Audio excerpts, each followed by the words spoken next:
હોટલમાં મળે એનાથી પણ હાઇજેનિક, ટેસ્ટી અને હેલ્ધી એવો મંચાવ સૂપ આજે આપણે ઘરે બનાવીશું. તો ચાલો રેસીપીની શરૂઆત કરીએ. તો ફ્રેન્ડ્સ, વાતાવરણ એકદમ જ ચેન્જ થઈ ગયું છે, તો ઇમ્યુનિટી બૂસ્ટ કરવા માટે આપણે આજે મંચાવ સૂપની રેસીપી તમારી સાથે શેર કરીશું. અહીંયા મેં બીન્સ લીધેલા છે, આદુ છે, લસણ છે, લીલા મરચાં છે, ગાજર, કોબીજ અને દાણા લીધેલા છે. હવે આને બધું ઝીણું સમારી લઈએ. પેન મૂકી દીધું છે, એમાં તેલ ઉમેરી દઈશું, આદુ ઉમેરી દઈશું, લસણ ઉમેરી દઈશું. મેં અહીંયા ખાંડીનો ઉપયોગ કર્યો છે, તમે નાના ટુકડામાં કટ કરીને પણ ઉમેરી શકો. ઝીણી સમારેલી એક ડુંગળી લીધેલી છે, એ ઉમેરી દઈશું. હવે કટ કરીને રાખેલા શાકભાજી ઉમેરી દઈશું. લીલા મરચાં છે, કોબીજ છે,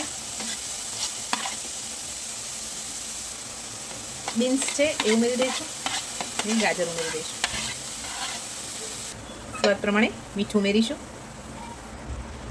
મરીનો ભૂક્કો કરીને રાખેલો છે, એ ઉમેરી દઈશું. વિનેગર ઉમેરીશું. સોયા સોસ ઉમેરીશું.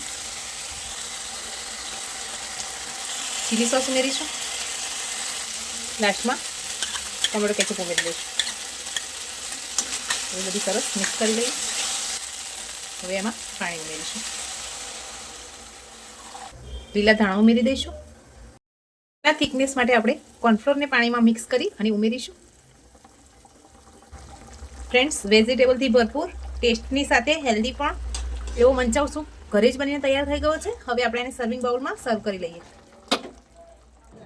ફ્રેન્ડ્સ, તમને આ મંચાવ સૂપની રેસીપી કેવી લાગી છે એ કમેન્ટ કરવાનું ભૂલતા નહીં. લાઇક, શેર અને સબસ્ક્રાઈબ કરી દેજો.